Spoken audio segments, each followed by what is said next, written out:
Assalamualaikum warahmatullahi wabarakatuh. Halo semuanya, perkenalkan saya Reza Miftahul Ulum dengan NIM C24012110009. Di sini saya akan menjelaskan mengenai materi praktikum tentang pertumbuhan dan bagaimana praktikum pertumbuhan ini dilakukan di laboratorium biologi perikanan pada pagi hari tadi. Selamat menyaksikan. Pertumbuhan secara umum didefinisikan sebagai perubahan dimensi di mana dimensinya tersebut yaitu panjang, berat, volume, jumlah, dan ukuran persatuan waktu baik secara individu, stok, maupun komunitas. Pertumbuhan banyak dipengaruhi oleh beberapa faktor lingkungan, di antaranya ukuran makanan, jumlah ikan, jenis makanan, faktor lingkungan, dan kondisi ikan tersebut. Perubahan tersebut terjadi pada level individu, stok, maupun sebuah komunitas.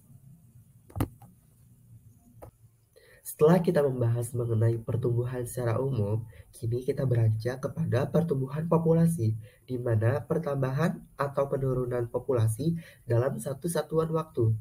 Pertambahan ini dipengaruhi oleh beberapa faktor, yakni kelahiran, kematian, serta migrasi ikan tersebut. Menurut Effendi, tahun 1979, pertumbuhan terdiri dari pertumbuhan mutlak dan juga pertumbuhan nisbi, di mana pertumbuhan mutlak didefinisikan sebagai ukuran rata-rata ikan pada umur tertentu, seperti panjang rata-rata ikan pada umur 1 tahun. Sedangkan pertumbuhan nisbi yaitu panjang atau berat yang dicapai ikan dalam satu periode waktu tertentu dihubungkan dengan panjang atau berat pada awal periode tersebut. Pentingnya mempelajari pertumbuhan ikan diantaranya untuk melihat perkembangan jenis ikan tersebut, memacu produksi, menjaga ketersediaan stok sumber daya, mengatur kegiatan penangkapan atau fishing effort, melakukan pengelolaan untuk keberlanjutan usaha perikanan, produktivitas ekonomi, dan ketersediaan sumber daya ikan yang ada di perairan. Umur merupakan entitas yang menunjukkan perkembangan individu ikan dalam satuan waktu. Identitas ini dapat diketahui dalam skala numerik, yakni berdasarkan skala satuan tertentu seperti hari, bulan, tahun, dan sebagainya. Lalu, bagaimana sih cara kita menentukan umur ikan? Umur ikan dapat diketahui dengan melihat garis-garis atau pola-pola pada sirip ikan tersebut. Seperti ini contohnya. Nah, namun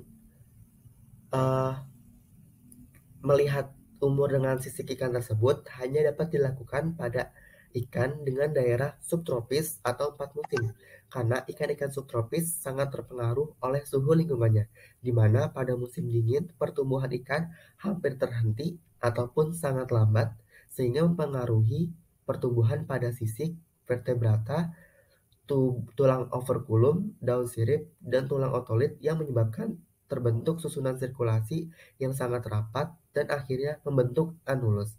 Lalu bagaimana untuk mengukur ikan yang tinggal di daerah tropis? Nah, untuk mengukur umur ikan yang tinggal di daerah tropis, kita menggunakan pendekatan dengan analisis panjang dan bobot ikan. Oke, sekarang saya akan menjelaskan mengenai praktikum pertumbuhan yang telah dilakukan di lab Bioper pada pagi ini. Pertama, kita harus menyiapkan alat dan bahan praktikum yang akan digunakan. Untuk alatnya sendiri, seperti botol jar, alat bedah, tisu, dan lainnya. Dan untuk bahannya, kita menggunakan ikan selar kuning yang dibeli di Pasar Bogor. Selanjutnya, kita menggunakan ikan selar berjumlah 5. Kemudian saya mengurutkan sesuai nomor saya yaitu 46 sampai 50. Selanjutnya, dokumentasikan menggunakan kamera atau HP, didokumentasikan seperti pada gambar yang tertera. Selanjutnya, lakukan pengukuran panjang pada ikan selar tersebut. Saya mengukur panjang dari mulai panjang totalnya, panjang baku, panjang cagak, tinggi badan, dan lebar bukaan mulutnya.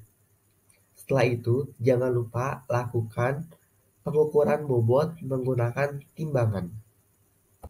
Langkah selanjutnya, melakukan pembedahan pada kelima ikan selar tersebut. Pembedahan dilakukan dengan merobek dari bagian anusnya dan membuat seperti kotak hingga bagian dagingnya terbuka, sehingga organ-organ dalamnya terlihat dengan jelas. Setelah itu, lakukan dokumentasi kepada kelima ikan selar yang telah dibuka bagian dalamnya. Setelah itu, burai organ dalam yang ada pada ikan tersebut. Misalkan usus, gonad, dan juga lambungnya. Kemudian, lakukan pengukuran pada ususnya dan lakukan pengecekan TKG pada gonad ikan selar kuning tersebut.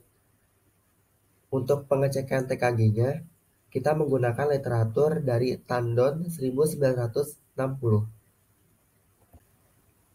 Jika sudah diburai, masukkan usus, lambung, dan gonad ke dalam botol jar yang sudah disiapkan dan beri label serta keterangan agar tidak tertukar.